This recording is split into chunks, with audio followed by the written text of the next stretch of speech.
Hi friends. Luna is insisting on being in this video. Darling, sit down. So, story time. I want to talk to you about why I went vegan. Particularly as a 39-year-old mum. Because recently someone said to me, a stranger was asking me about why I was vegan, and they said, oh, my brother's vegan. He's like 19 and all his friends are vegan because it seems to be like the cool thing to do at the moment. And I thought, well, definitely not 19 and definitely not vegan because it's the cool thing to do. So it took me, realistically, 20 years to go vegan. When I was in my late teens, I had a job as a checkout chick in a supermarket. And at one point they transferred me to the deli and I became the deli manager for the weekends, that is. I was the weekend manager. So I was around meat all day long in the cool room with the meat, stuffing the chickens, you know, helping the butcher in the meat room wrap the sausages, watching him, you know, cut up the carcasses. I was surrounded by meat. And because I'd moved out of home and away from my hometown, I was leaving that job and I had a few other jobs within the food industry, but then I started this new job. And it was for a big project. It was like a gourmet supermarket in Paran in Melbourne. It was called Let's Eat. And basically it was designed as a job for food lovers is how they marketed it. A supermarket for food lovers and a job for food lovers. And to work there, they wanted us to have really thorough job training. So they put us through a certificate for, I think it was, TAFE course in hospitality. And they took us to a lot of on-the-job training. And for me, in the deli department, that meant going to a poultry factory and a tabuldi, a couple of different processed meat factories, so different companies that make things like salami and cured bacon, you know, sausages, things like that. So we went to the poultry factory and honestly, at the time, I just remember being thoroughly disgusted. And because what I was confronted with was images of, like, we went into this big, large processing room where there was just a conveyor belt with hundreds and hundreds of chicken carcasses that had already by that point been kind of plucked and washed, I suppose. So they were just spinning around this conveyor belt, but dripping, because they must have been bleached or washed or whatever they do. But they were just these dripping carcasses circling around our heads. And I just thought, oh, that's the pits. And they showed us where they cut off their feet, and it was fairly graphic. They possibly showed me even more that I don't remember and don't want to remember, but it was not a nice experience. And I came home from that and I said to my housemate, who was vegetarian, I'm never eating chicken again. And I said, it's disgusting. Now, similarly, when I went to the salami factory, there were these massive vats of, you know, just bits of animal and fat all sloshing around in this vat to make this light pink kind of ooze. Sorry, I just have to get Luna to stop barking. She's obsessed with the birds. Hold on. She's right now. She's on her bed. She's chilling out. So anyway, there were these disgusting big vats of meat all, coming together. Like, I mean, massive vats of just... Anyway, at the end of the tour around the factory, they came out with these plates of, meat and cheese, cabana and salami and cheese and crackers. And I was like, no thanks. And honestly, from that point on, I went home and I said, I'm not eating meat anymore. It's disgusting. And the thing is, though, I didn't eat meat for quite some time after that. Probably a good year or so that I didn't eat meat.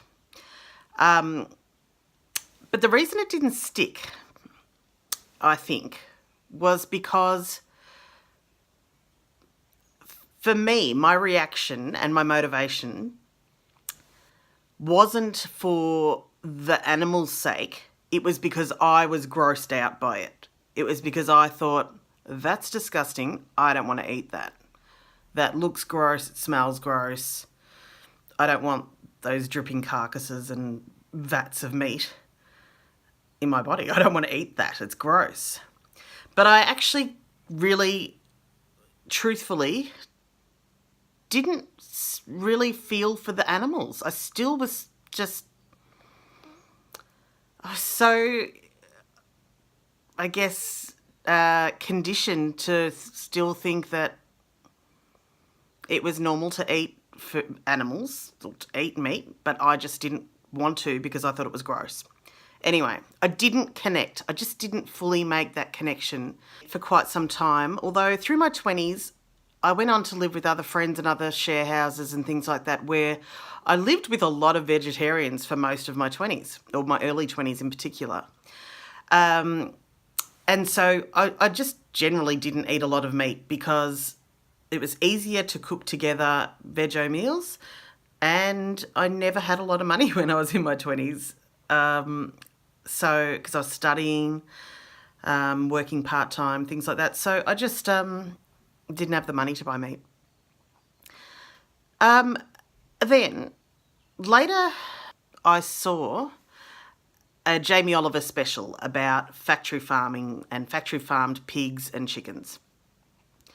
And once again, seeing those images, I just thought, I just can't do it. I cannot eat these animals. I guess I just knew that eating meat wasn't for me. After watching that special, I thought, no, can't do it. So anyway, I was vegetarian for quite some time after that, probably a couple of years, until I was pregnant with my first child. And I was vegetarian when I fell pregnant.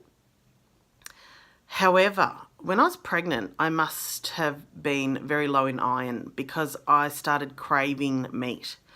And I had never really craved meat before. But you just have to listen to your body sometimes and what it's trying to tell you. And my body was obviously saying that I needed more iron. And I probably just didn't know as much about nutrition then as I have since learned. And so even though I thought I was doing okay in terms of, I was eating what I thought was a reasonable amount of beans, some lentils, but realistically not enough. So I just wasn't getting what I needed. And so while I was pregnant, I went back to eating meat. And from that point, continued eating meat up until a couple of years ago.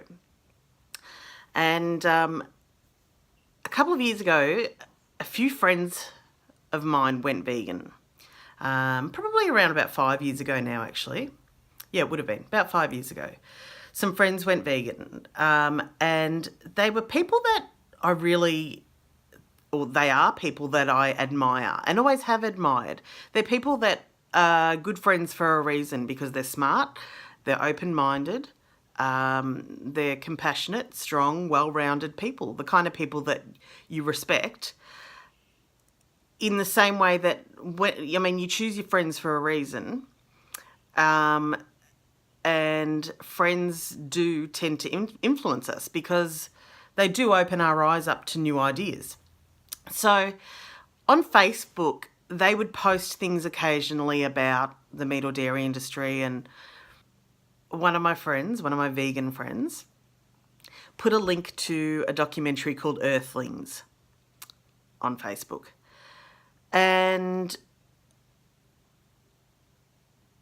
I watched it with my husband, Craig, and he and I both, after watching that, I highly recommend it, by the way.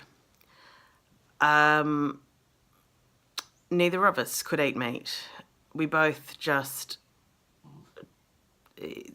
when you see the amount of cruelty that goes on around the world to animals, you know that this is not what, you know you don't want to be a part of it. That's what it comes down to. So, probably for a few weeks, neither of us could touch meat. But I just couldn't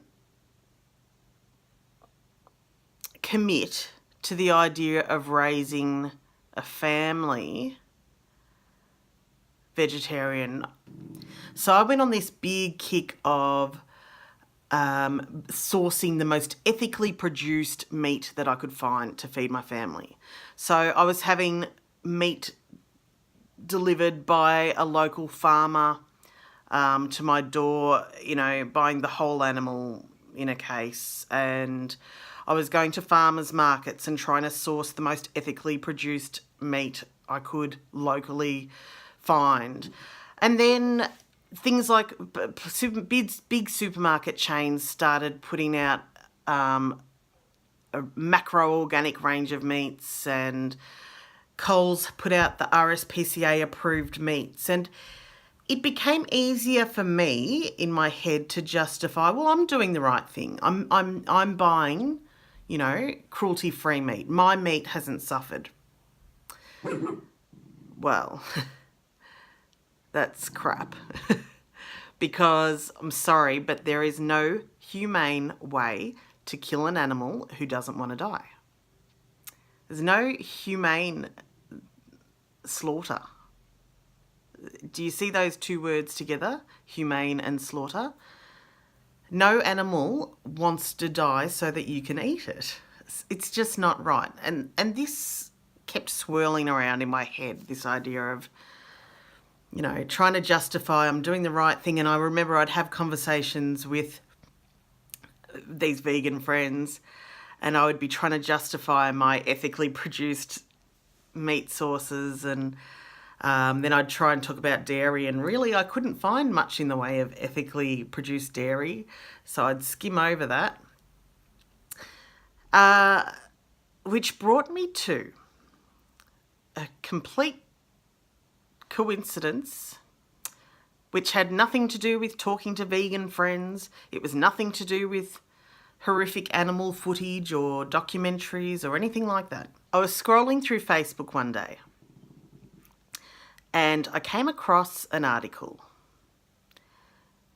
Now, if you happen to have kids watching this, or there's kids in the room, I'm going to talk about a couple of not very nice things, so maybe either mute this or turn it down or watch it later when they're in bed or something. But I was reading this article that came up in Facebook, and it was an article about one of the worst murder cases in Australia. And it was about a woman who had killed her husband and had dismembered his body. And it was gruesome. It was really gruesome, this story. However, when the article was describing the scenario of the murder, and they were saying that it was the most unspeakable horror, the police were saying it was one of the most horrific crime scenes they'd ever encountered, the sheer horror of their findings of this dismembered body. But all I could think about was a dismembered animal. Because possibly I've never seen a dismembered body. So the images that came to mind were of animal parts. I could see animal heads and animal legs and limbs, and I could see a dismembered animal. And I was suddenly hit by this realization that chopping up an animal is every bit as horrific as doing it to a human. Why aren't we horrified by that? Why aren't we horrified? When we walk down those aisles, we see these neatly packaged trays of something that we've been conditioned to believe is food. And we've forgotten about the horror. You know what? We haven't forgotten. We've been shielded from the horror because they don't let us into abattoirs. Any footage that's been obtained from inside a slaughterhouse has been obtained illegally by animal activists because they don't want you to see where your meat comes from. They don't want you to know what goes on behind those walls. Paul McCartney very famously said, if slaughterhouses had glass walls, everybody would be vegetarian. It's 2017 and there is such an abundance of readily available vegan foods that do not involve hurting animals. I don't see why we would opt for cruelty over compassion. I just think if we don't need to kill animals for food anymore, then maybe it's time to evolve. There's so much else available. If it's for taste, well then you should get into some of the vegan mock meats, mock cheeses, vegan ice cream. I mean, there's fat vegans for a reason. It's because they all taste really good.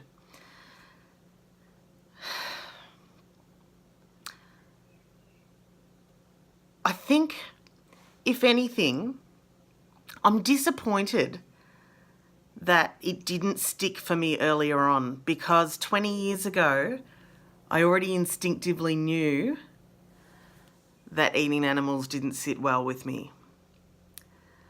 But it was only when I really saw it from the animal's perspective, rather than me just being grossed out, when I finally went, you know what, this is horrific. The way that we treat animals is horrific. This mass slaughter, it's horrific. I don't believe there is any ethical way to eat meat. There's no humane way to kill an animal because they do not want to die.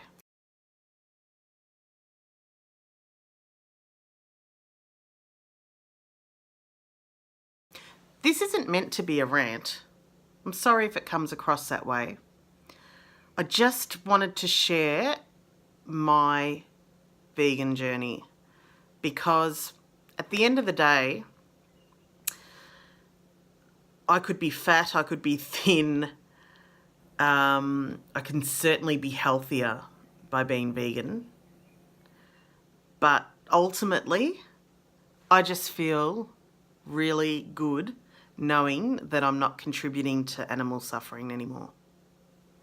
That's what it comes down to. So anyway, food for thought. Let me know what you think in the comments. Have a great weekend. Look after yourself and maybe have some time off social media after you watch my video. Like, share, subscribe. See you on the flip side.